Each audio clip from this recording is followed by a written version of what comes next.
Love from love, and welcome to the reading of the Everlasting Gospel. So I give you the everlasting gospel. Before in the beginning was the glorious light of love, nor was there anything dark anywhere that could be seen by anything. For that light of the ages walked as the Almighty, and the blinding rays of his word was ablaze with much marvelous fire of life, that nothing under his smile of his freely given everlasting life could ever have withered away towards lovelessness. Neither was at that point any blackness anywhere within any distant corner of all that once was, nor was there any places of darkness, any place where our most lofty Adonai was.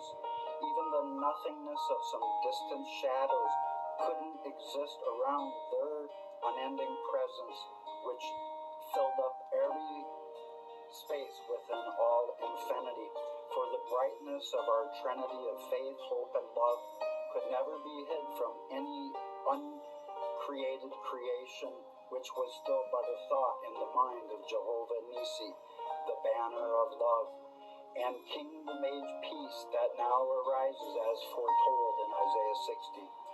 So it came to pass that Allah then said, "Let us speak forth darkness, which shall only come from our absence alone." Then our Godhead instantaneously brought forth a form of darkness, which was born from out of a newly created shadow that was laid across every place where their light of love was not cloaked. And yet, at the very same time, in the places where their light of forgiveness was not, there also were they, by way of their everlasting spirit of unity, who always went before our living word and the most amazing glory of his overflowing resplendence, of his very awesomeness of love. It was therefore the supernatural time for the order of things to come forth in an orderly way, which would be organized, mathematical, and methodical in its sudden unveiling. But in the description that Moses would, from Moses, it would become misunderstood in Genesis. For when he recorded in Genesis 1:3, the light that he spoke of was only the light of our sun, and had no bearing on God's light of love that was before all darkness. In the beginning, our God of all also created the outer spaces of heaven, along with a multitude of heavens within that heaven of heavens, and space was without division. For the emptiness of nothingness filled that great void to its overflowing fullness.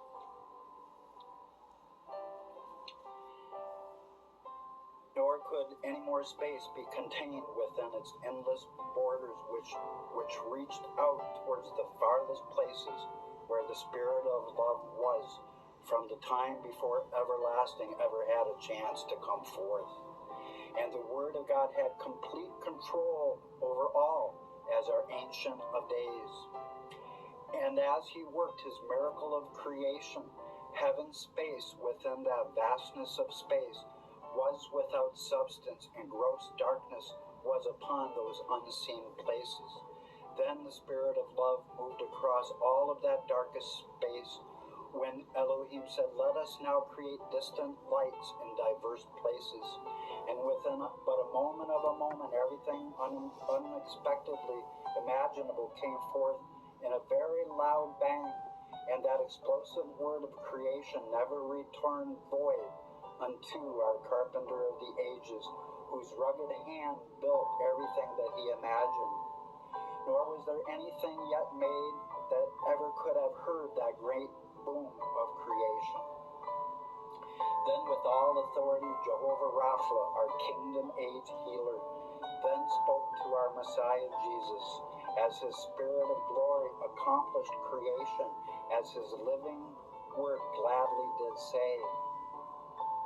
And our Godhead of one saw that those new lights were very good, and they instantly blazed away with blinding rays streaming from those new shining suns of countless galaxies within unending universes which ran all throughout the great vastness of forever onwards, all the way towards the most holy place where infinity begins and ends within our beloved ones, our beloved love's all-knowing mind, for he is love.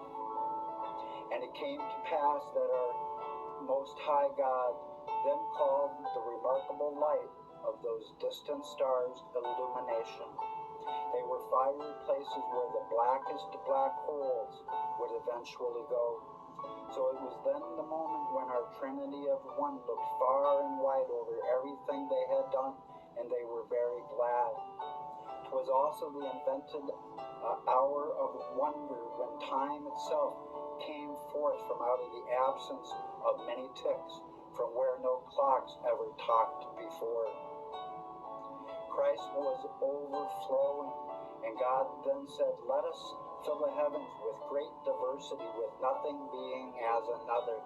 And so it was done, for it instantly happened that the great heavens suddenly held countless gas giant planets, moons, and a multitudes of smaller planetoids, all made with very great age as part of the mystery of God, from Revelation 10:7, that is over.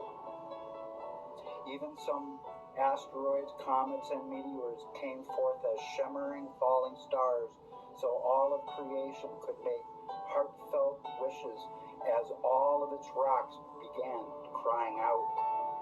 And at the word's command, there was absolutely nothing that came forth upon God's most marvelous wind of wondrous power that was like anything else that was already made.